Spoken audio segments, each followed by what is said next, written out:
You're going to love these Karen stories today, especially our title story. Here's the first one. I, a 48-year-old female, have known Pat, also 48 female, for decades. As far as I can remember, she was fixated on having 5 children and a picket fence dream life.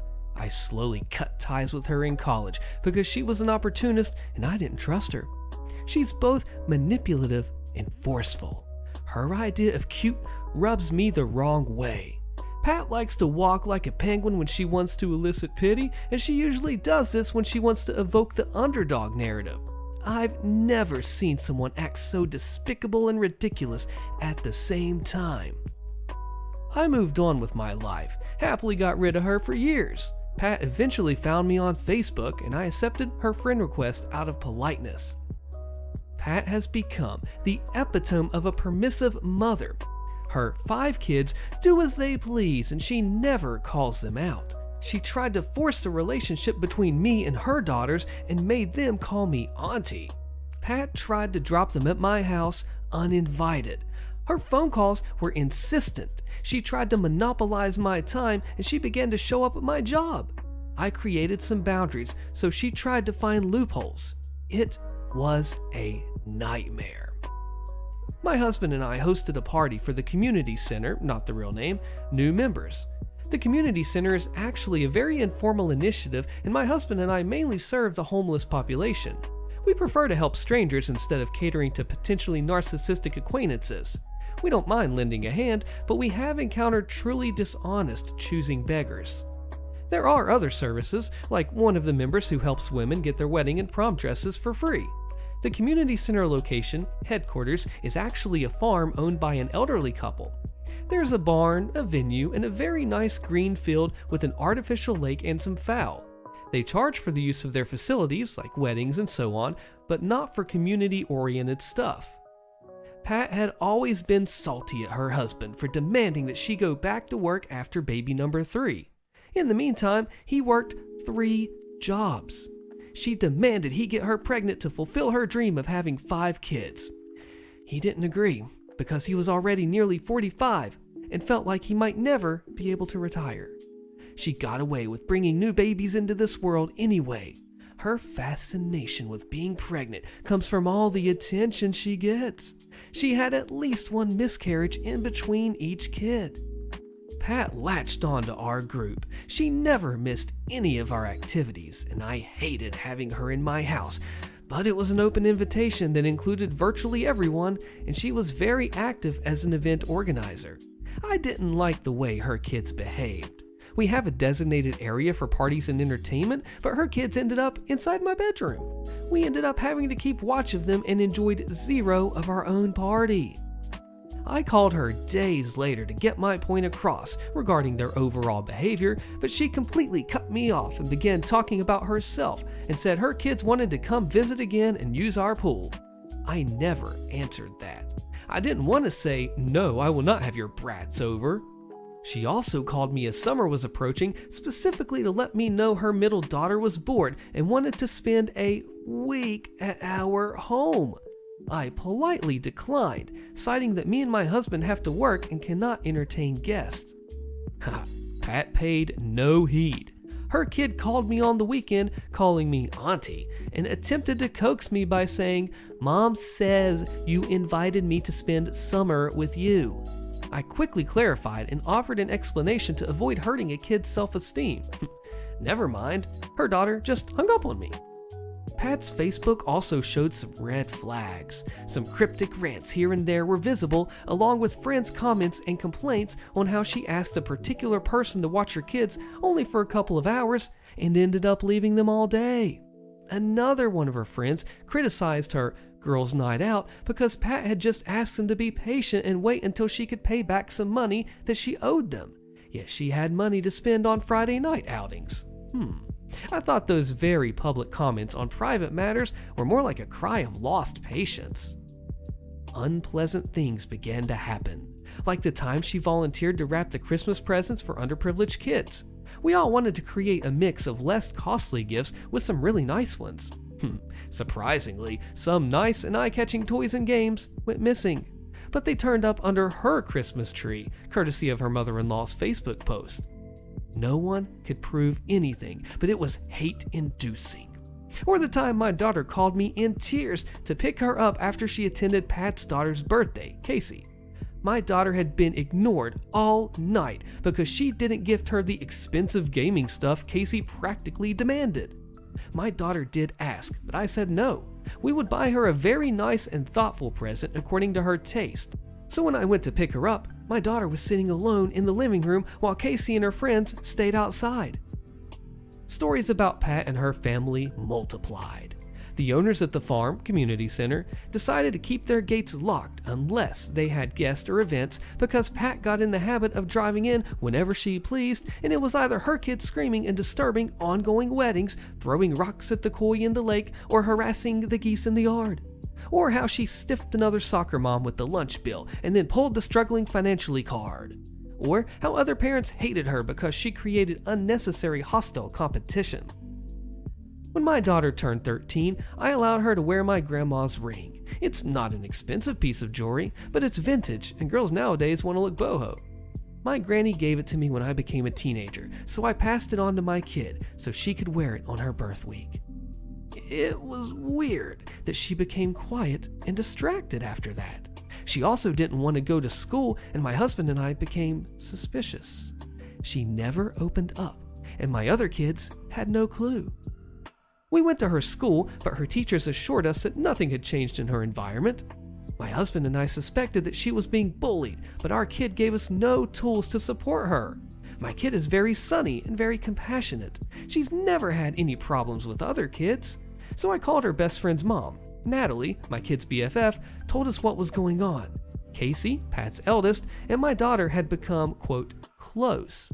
I knew this and was not too thrilled.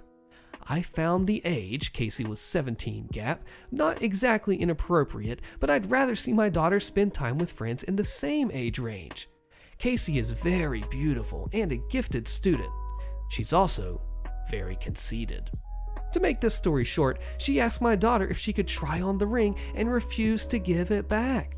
She later claimed that she lost it, but would look for it, so my daughter was distraught. My daughter kept asking for her ring, and as a result, Casey shunned her and then spread the word that my kid was trying to steal her ring. Some kids at school took Casey's side, and so now Casey just wore my kid's jewelry to school like nothing happened. If that doesn't qualify as taunting, I don't know what does. My guilt comes from not being able to get my daughter to open up and feel safe, telling me the truth. I talked to her, and she burst into tears. I was both pained as a mother and furious that some teenage witch was doing this under our noses. I went straight to Pat's car after school, and I asked to talk as Casey was about to go in.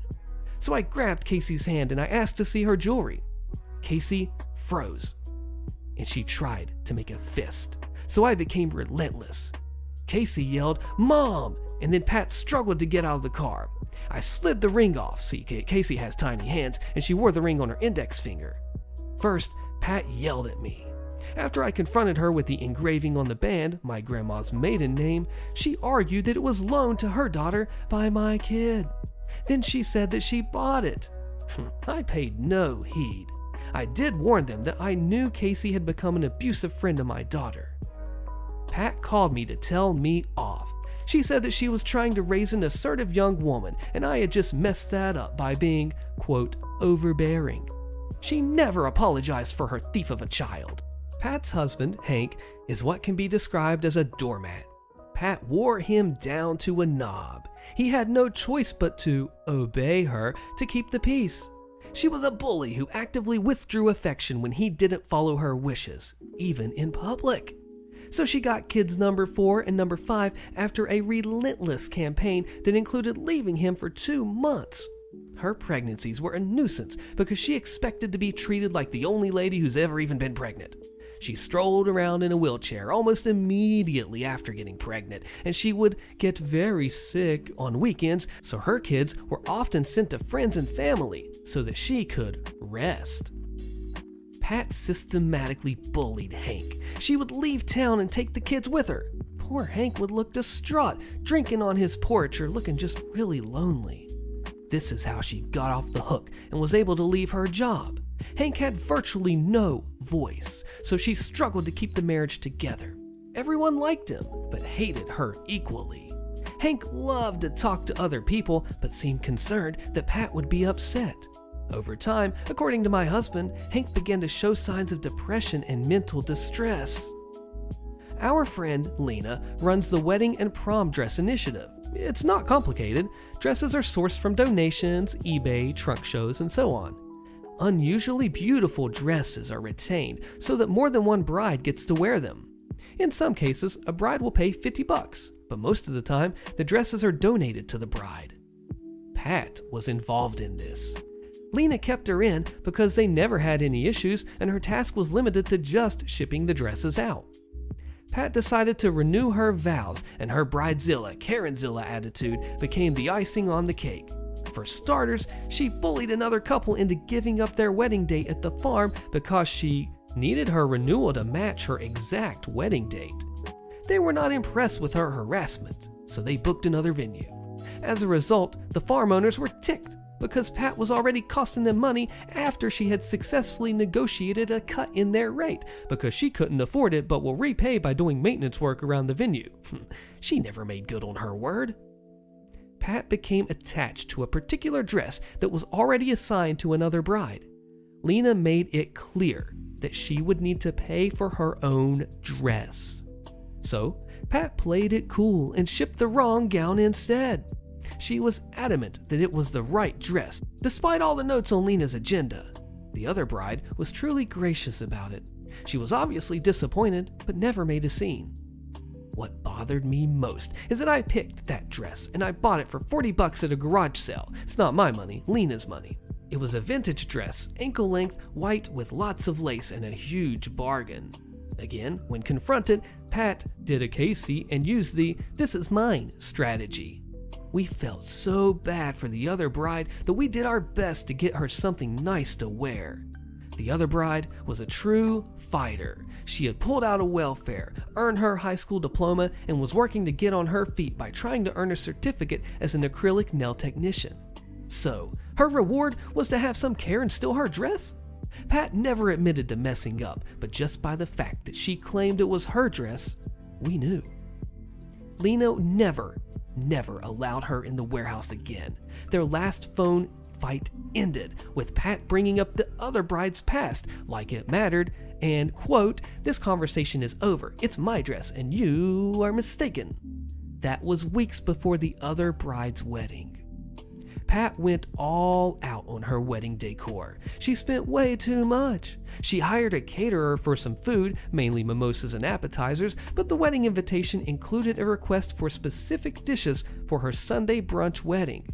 Either she ran out of banquet money or was on a complete moocher mode. I picture the penguin walking upon, practically asking everyone to supply her wedding reception grub, and I cringe. There's nothing wrong with potluck weddings. In fact, they can be a nice addition to a very cozy and family-oriented wedding reception. But don't you need to at least be close to your guest in order to ask for such a thing?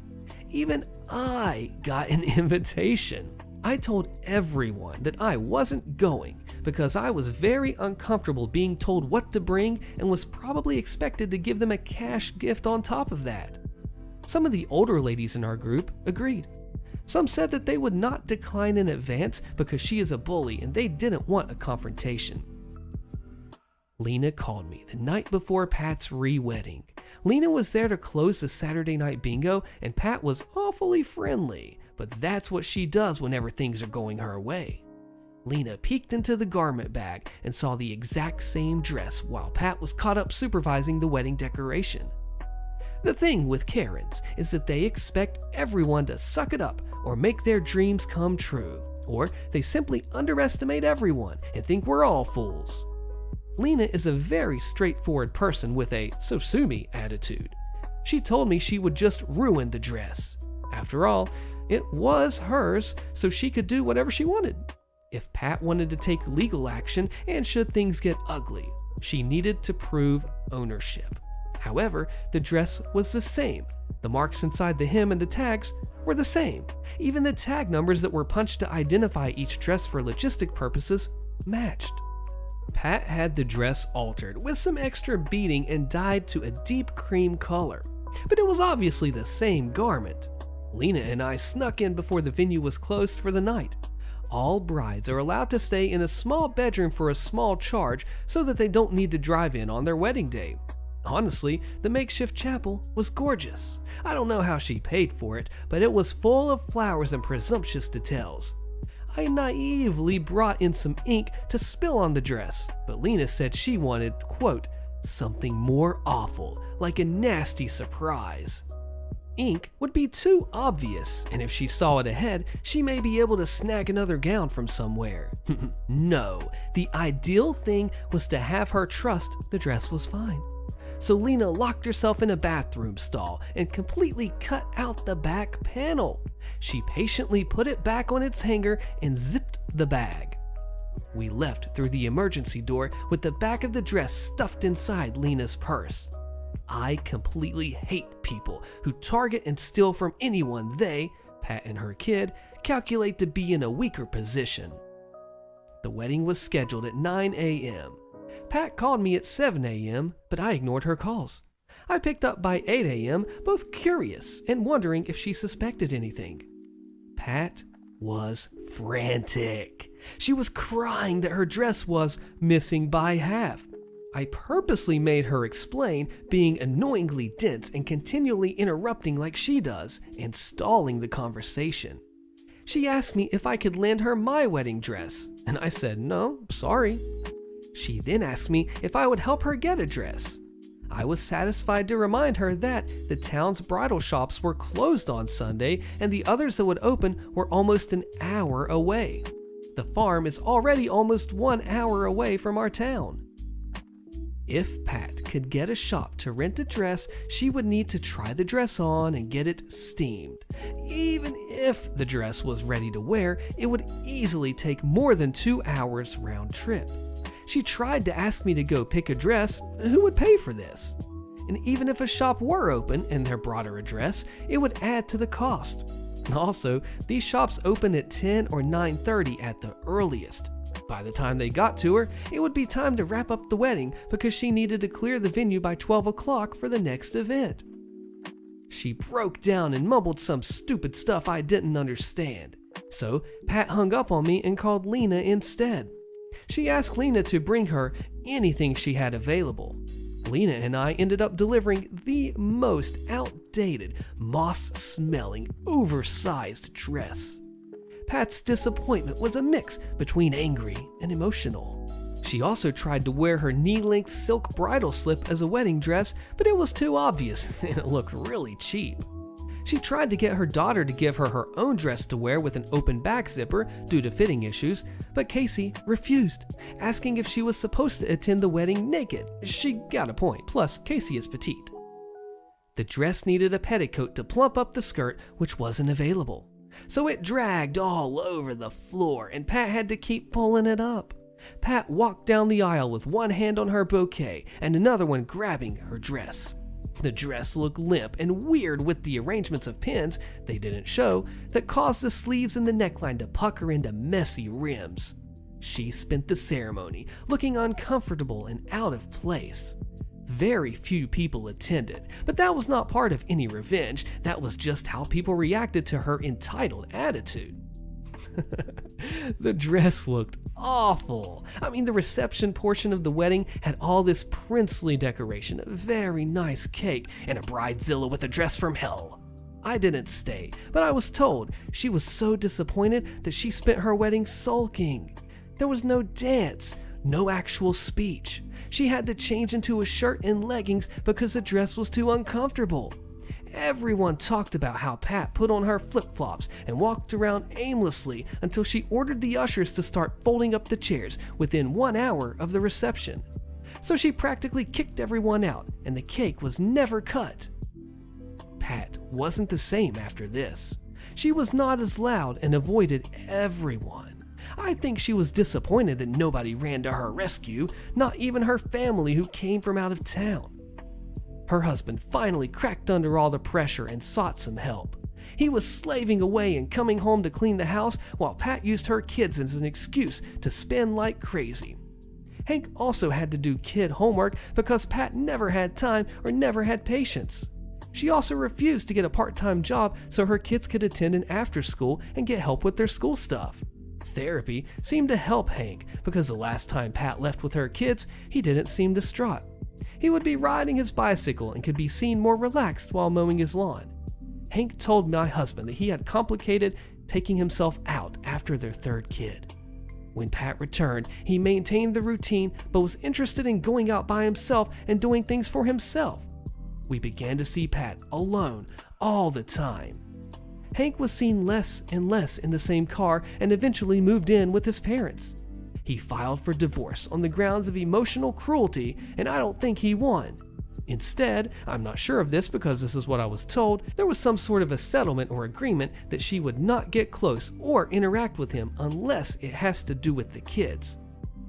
I also don't know if Pat even actually suspected who or what happened to her dress. She slowly pulled away from the community center and became less active in social gatherings. Pat also removed me from her Facebook as well as mostly everyone from school and the center. Once upon a time, I worked in a research hospital coordinating drug studies. This one's going to go against the grain of some of the stories here. When you work in healthcare, following the written laws and rules to the letter is of the utmost importance. We run into trouble when people begin inventing their own rules and playing by them. The hardest part of my job was convincing other departments to also do their jobs, and sometimes it was like pulling teeth asking people to perform their duties at even a basic level. Ask a nurse to draw a basic 4-2 blood kit, you got an eye roll. Ask the pharmacy to stay 5 minutes past the end of the workday? Nope, they couldn't do that. They were out at 4:30. That second scenario is the important one for the purposes of this story. That department refuses to stay late. I can understand why they'd feel that way and strive to maintain as steady of a schedule as possible, but in the world of sick and dying people, sometimes things come up. Mind you, I regularly had to stay an hour or two past the end of my shift to take care of problems and data entry. We could get overtime pay or flex our schedules pretty easily, at least in my department. This hospital was in a very snowy metropolitan area, and one time years ago, we were projected to get a massive blizzard. Every one of us, the nurses, the physicians, the pharmacists, and the coordinators were essential employees, or whatever they called it before COVID popularized the term, and had to come in regardless of the weather. So, every one of us should have been planning to be there the next day, even if the weather was awful, and we had to call in sick if we missed work for weather reasons. The afternoon before the storm was due to begin, we had a patient in clinic. Typically, patients on this particular research study got a doctor's appointment and then treatment immediately after. However, this individual had a job that made him prefer getting his clinic visit done in the afternoon and his treatment early the next morning. It was unusual, but it wasn't hard to accommodate him. While most of us had accepted our fate of driving in the snow the next morning, the investigational drug department was especially not too excited about the prospect of having to come in during the blizzard. So, at 3:30, an hour before the pharmacy closes, they send me a Slack message and ask us what the possibility of doing this patient's treatment today might be so they don't have to come in for tomorrow. Really? You're asking us now? This was on your docket all day. Anyhow, I begrudgingly went to find the patient in the waiting room and ask. He wasn't thrilled, but he says he'll do it if he has to, and I'll let the pharmacy know. Then they asked me what the status of the patient was. Clinic was running behind, as usual, and we hadn't cleared the patient for treatment yet. The investigational pharmacy needed at least 20 minutes to prep the drugs needed, so they told us we had till 4 p.m. to get them the signed order. The process for getting a drug order filled involved getting a signed order from a doctor after a patient's been cleared to get a drug. Then you walk it outside across the street to the pharmacy. After that, you hand the signed prescription to a pharmacist, you wait for the drug, and then you walk it back to the patient in the first building. This was absolutely not going to happen in 12 minutes. At 4:01, pharmacy sent me a very rude Slack message indicating that I'd basically missed my window to get the patient in today and that I should do better next time. Hey, as a coordinator, you get blamed for absolutely everything, even if it was the fault of a doctor who was bad at time management. Their message said something along the lines of, if you don't come up and give a pharmacist the order by 4:05, there's nothing we can do for your patient. In the future, you should get the order signed and over to us ahead of time so we can prep it. ahead of time. In this case, that meant the patient would have been prescribed a drug, but that wasn't yet cleared by the doctor to receive that drug. In my training, the pharmacy director told us that we were never ever supposed to do this. It was a humongous no-no and would be grounds for a massive lawsuit if anything went wrong. You absolutely don't prep a drug unless the patient receiving it is cleared for treatment by a physician.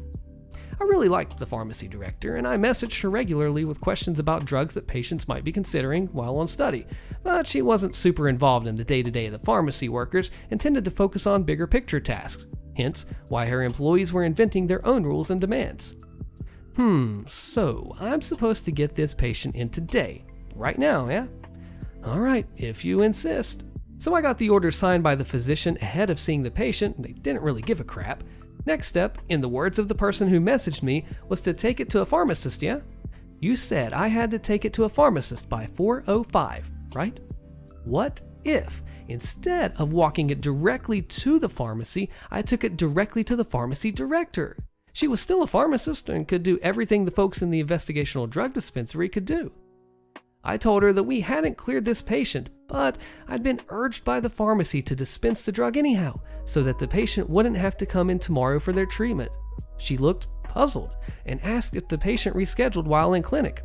I told her no, this was at the request of the pharmacy staff, so they wouldn't have to come in during a snowstorm. I showed her the message her employee had sent me. Pharmacy director was unhappy with this and said someone would just have to stay late if this was the plan. I referred her to the Slack message that said that I'd missed my window because they didn't plan to stay late. Director was livid and told me that she personally was going to stay late to make sure this went through. We went to the pharmacy from her office and she intended to scold this employee, but of course, everyone was gone. So the two of us went and got the drug at 4:35 and I got it back to the patient. I got a call from him a week later indicating that he actually preferred getting Thursday afternoon treatment instead of having it on Friday morning and wanted to keep that schedule going forward. I relayed this to the head of the pharmacy and I expressed uncertainty with how we'd handle this, and she said that she'd get back with me.